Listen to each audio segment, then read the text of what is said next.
This is the Business Storytelling Show with Christoph Trapp. Name a top 20 storytelling podcast and a top 5% podcast globally. Christoph chats with thought leaders and experts to share tips and tricks that can help you tell your company's stories better to drive business results. Available wherever you listen to podcasts, live streamed on major social media channels, and part of the DB&A television network, available on most U.S. television sets and streaming on Roku and Amazon Fire. Here's Christoph with today's episode. Let's go. Hey, business storytellers. That's right. Let's go. Let's talk about content creation, writing, and specifically, what in the world are you going to do at the end of your articles? And here's the thing. I see way too many articles out there that don't have a conclusion. Did anybody pay attention in English class, in writing class? Beginning, middle, climax, blah, blah, blah, and the end. That's also called the conclusion. But we do forget about that sometimes. And I have to admit, I do too. I got all this stuff, and then I don't wrap it up. So I ran across an article that today's guest wrote for the Content Marketing Institute blog. And just a friendly reminder, I am going back to Content Marketing World this year, on site in Cleveland. So first travel in a while, first business-related travel in a while for sure. So it's always exciting to connect with people through the Content Marketing Institute. Today's guest, Alexandra Cote. She is based in Romania, and she wrote this article, very insightful about conclusions. Let's get her on the show here. Welcome. It's nice to see you. Thank you for having me, Christoph. You bet. So tell me about what is going on. Why are people, first of all, you had a reason to write the article. So you've noticed that too, right? That people are just kind of like, the article is over, there's no conclusion. Why is that happening? Mm-hmm. So first of all, I'm one of those persons who I didn't use to read introductions, and I even skipped conclusions. So at some point, somebody told me that I should start focusing a bit more on how my introductions look. And that's when I started researching, my competitors, kind of what they were doing in terms of introductions and conclusions.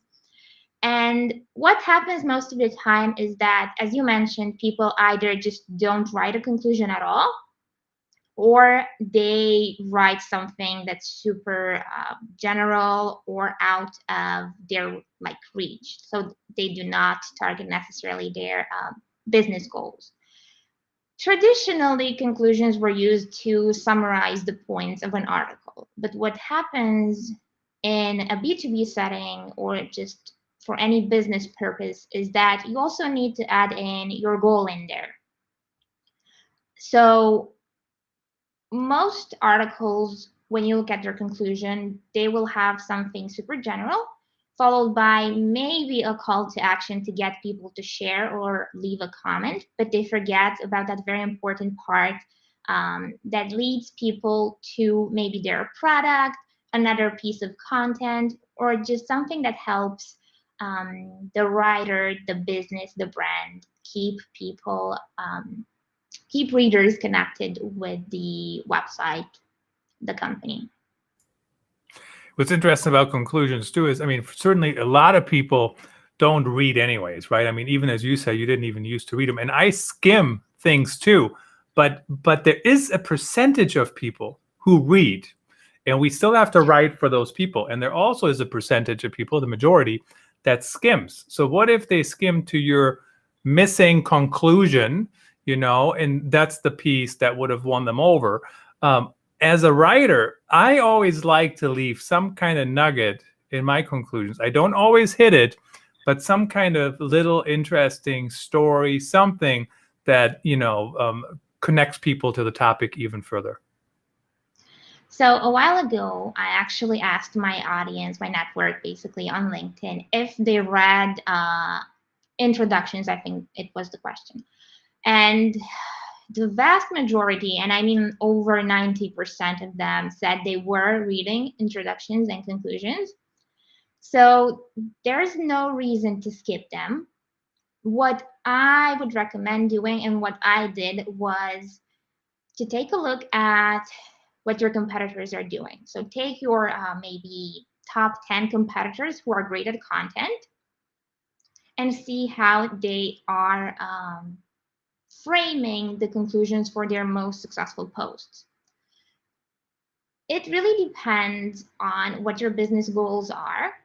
In time, you will probably develop a structure that works best for you. So for example, in my case, I prefer to kind of skip the traditional purpose, the traditional purpose of a conclusion. And instead, I have something like key takeaways, but they're not necessarily just summing up the article, but sometimes I add in extra tips in there. So maybe you can have a bullet list or a checklist of things that you want the reader to remember. And after that, it's very important to include your call to action. Now, depending on your main business goal, you will want to focus on that. So in general, you might want to promote a product, or maybe you just want to keep people on your blog, so to get them to read more. Or you might want to grow your email list, to join your community. Whatever that is, you need to transform that into a call to action and add it in there. And then additionally, you could have maybe an extra call to action to get people to comment on the post or to share it. What I would recommend is having a single call to action per conclusion, because it's scientifically proven that people have a hard time making a decision when there's multiple choices.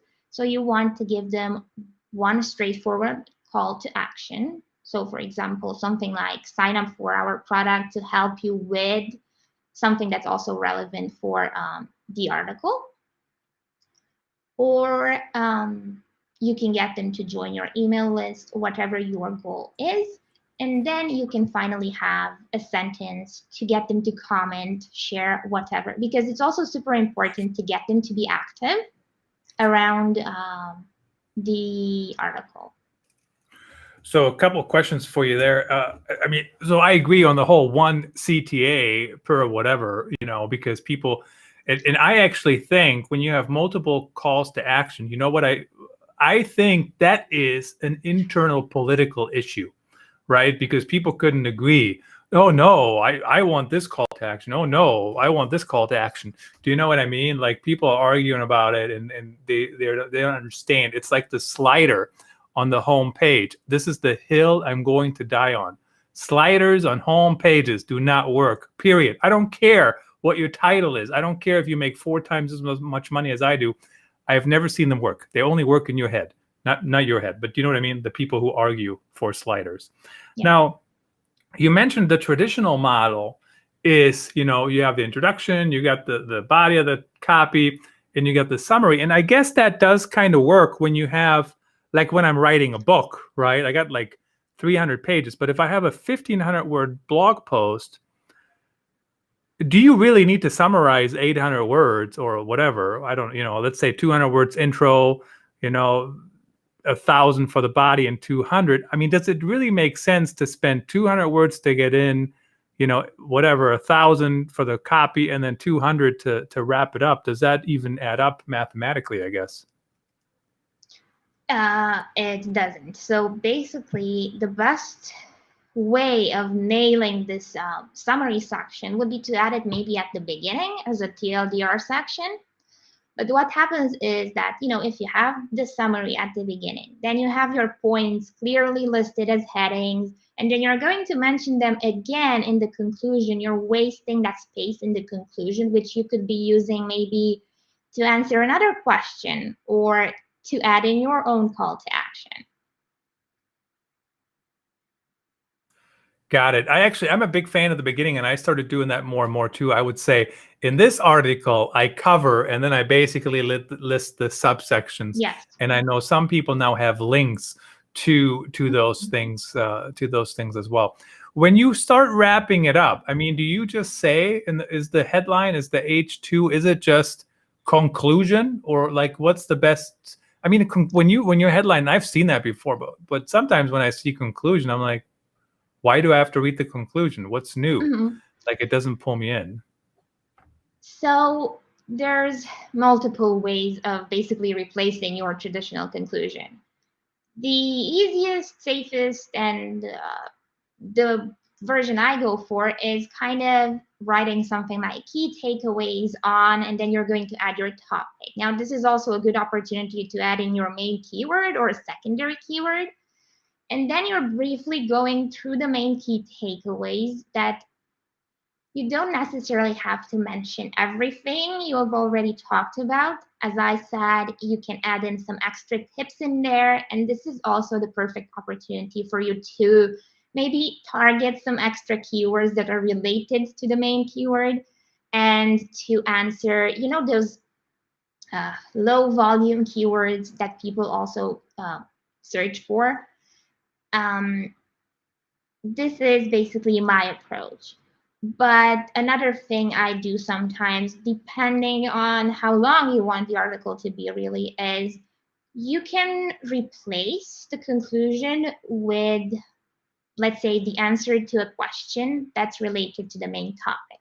So if you have an article like top 10 social media management tools, instead of the conclusion, you can have an H2 like how to choose among these tools or what features to pay attention to when picking a social media management tool. And then you're basically going to make a summary and answer that extra question. Another thing people do related to this is maybe right after the conclusion or instead of the conclusion, they have a frequently asked questions section. And this is just 3 questions with 3 short answers. And they are commonly used basically to target extra questions people might look for that maybe didn't fit in the article. So this is another way of kind of giving more knowledge and making sure that you answer every single question that the reader might have. And another option is one I don't necessarily agree with, but it's good to know that there is also this possibility, is to basically replace your conclusion with a brief section to talk about your product or your service. Now, usually brands who aren't very good at organically integrating product mentions into the rest of the content will turn to this option to just have the conclusion talk about how the product works.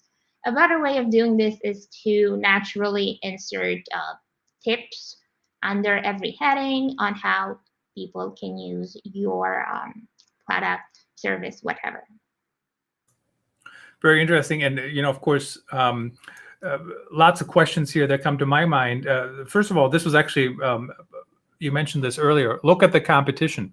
Now, my one word of caution looking at the competition, just because the competition is doing something doesn't mean that they're doing it successfully. I'll give you an example. I look at many companies' blogs, and their blogs suck.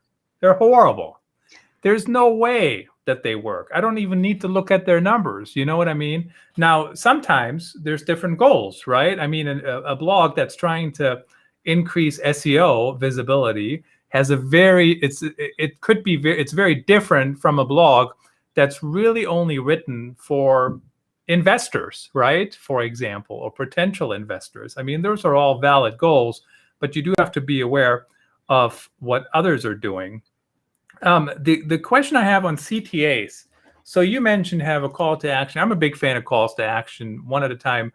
But in a content article, should you have, like, let's call them product CTAs, or should you have engagement CTAs? So I think of product CTAs as check out our product, book a demo, buy whatever, right? Something, meet me at the conference, something like that. And then you have engagement, right? Sign up for the blog, tweet this, follow our podcast, whatever, something. There's no transaction, but you are connecting deeper with me. So what's your recommendation on when to use either one of those? So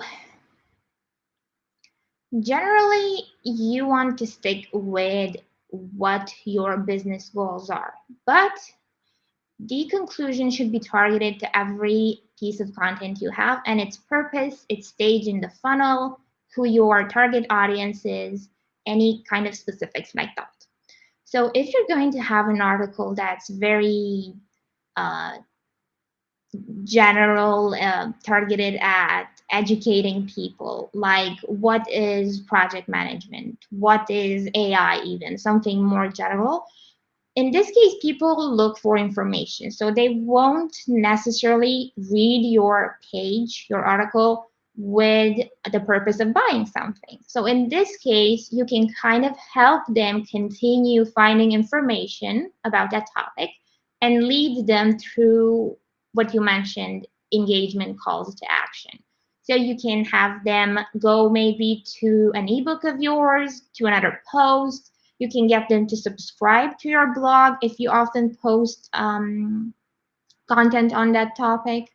But if the keyword has a solid buying intent, if people who search for that keyword want to analyze products, compare them, make a purchase in the end, like in the case of a listicle or just a comparison page, you will want the call to action to lead to a product or maybe to a white paper that can help them decide which solution is best for them.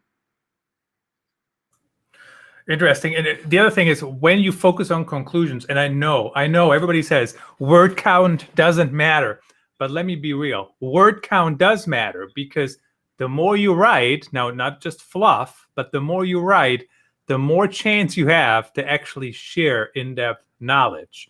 So if you're just fluffing it up, that's not what I'm talking about. But if you keep writing things around the topic. So the one thing, this has probably been my biggest takeaway so far, and I'm amazed to admit it because I hate the term FAQs, frequently asked questions. I hate it. Naz Urbina actually said this, I think, and this is the hill he is dying on, I think. He says, there's no such thing as frequently asked questions because nobody goes, oh, what are my frequently asked questions? It's just their questions. But anyway, let's get off that soapbox here. I love the context of actually doing what you describe. And here's the reason why. Let's say I write a big article on LinkedIn Live, right? Here's the article. Article is done. And then what happens is there's all these little questions that they don't warrant a whole 1,500, 2,000 word article. And if you only write a 2-sentence article, that's not an article, that's a tweet, but you want to put it somewhere. So what I can now do is when I have those content pieces as they pop up, I just put them in the conclusion under FAQs or whatever term I want to choose if I don't like FAQs. So it really does depend on the type of content you're writing, but you don't necessarily have to have that FAQ section. Now, something to clarify is that these FAQ questions aren't questions that you as a brand get. They are just queries related to a topic in general. So if someone's going to look for social media management tools, a question they might have is, what features to pay attention to or what the best free tools are. You don't have to add in the section per se, like after the conclusion. You can just integrate maybe those answers in the conclusion. And personally, what I do is I try to take one bigger question and add that as the conclusion. So you're basically not wasting that conclusion space just with repeating things or saying general stuff. So interesting. So you're saying not have FAQs, but have one FAQ, right? Don't just dump a bunch of questions in there, because then it becomes like a whole nother article, quite frankly. Like focus on one thing. Is that how I understand that? I mean, it's okay to add the FAQs. Usually you want to add them, for SEO purposes because they help you add in those extra turns in there. But if you want to add more value on a specific question topic, you might want to turn your entire conclusion into one of those questions as long as it's related to the main topic. And if you really want those FAQs, you can also add them as small tip boxes or sections that pop out, maybe with a different color as the background, throughout the entire article as well. Interesting. So many different tips. Now, I know there's rules. Spend this much time on the headline, blah, blah, blah. Spend this much time on whatever. I don't necessarily believe in those rules per se, but I do know if I don't write a good headline, nobody's going to read it, right? If I don't pick the right keyword, nobody's going to find it. So honestly, I probably spend it's hard to say what the right percentage is, but I probably spend a big amount of time just figuring out what the right wording is. So I might search for the right keywords. I might find around, what do I actually have a chance to rank for? And then I just kind of, do like a brain dump, quite frankly, sometimes. I have to be my best editor. It doesn't mean I'm writing really long, but I'm just kind of like, I do a lot of moving around. And I do have to focus on the headline quite a bit. I don't necessarily write 15 versions of a headline, but I have found that typically my third or fourth version is much better than the first one. And especially sometimes if you collaborate with other people, it's like, but that's really important. So maybe I should spend more time on that. How much time realistically do we need to think about putting into the conclusion? Or is the amount of time spent even relevant, or is that just an industrial holdover? So you do need to get your first research done to see kind of what the best performing blogs are doing and then test out what's working for you. What you can do is have kind of the same structure for your conclusions with, again, a brief summary and some extra tips related to the topic, a main call to action, and then maybe getting people to comment as well. Now, if you stick to this structure, it will be just faster to always put together the conclusion.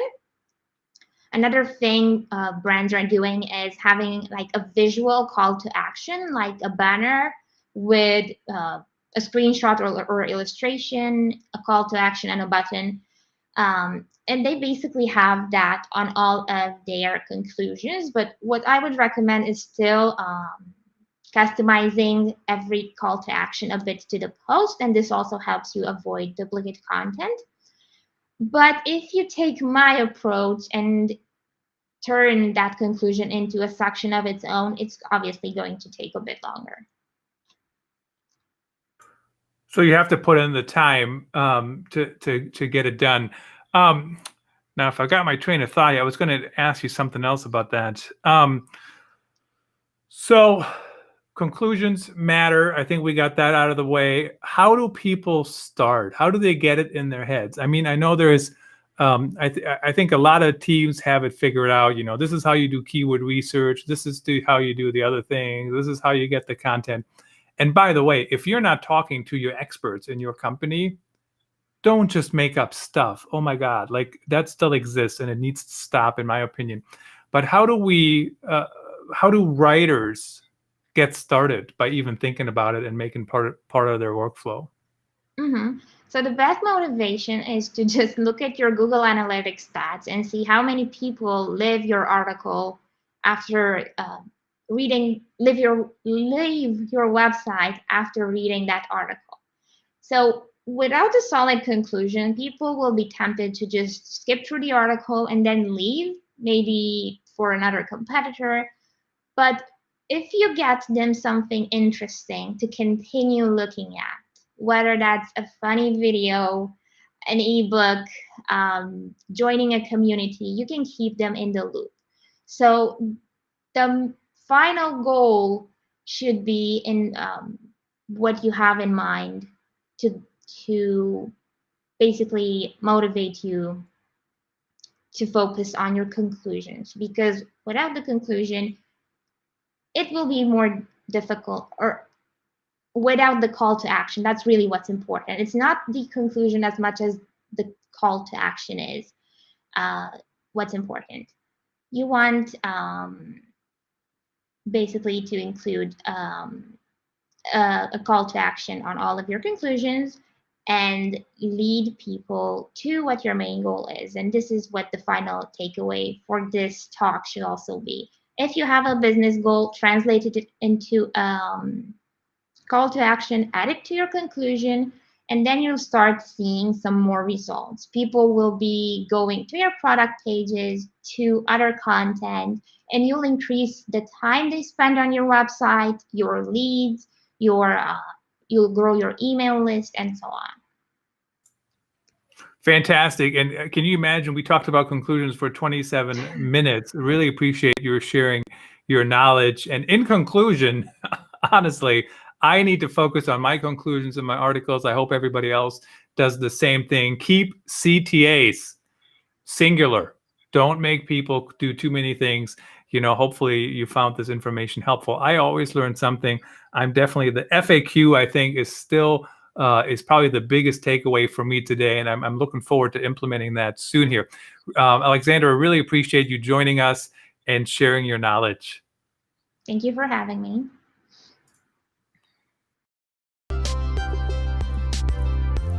That's a wrap. Thanks for tuning in. Please rate and review our show on your favorite podcast channels. And don't forget to share this episode with your networks. We appreciate you. Until next time, let the best stories win.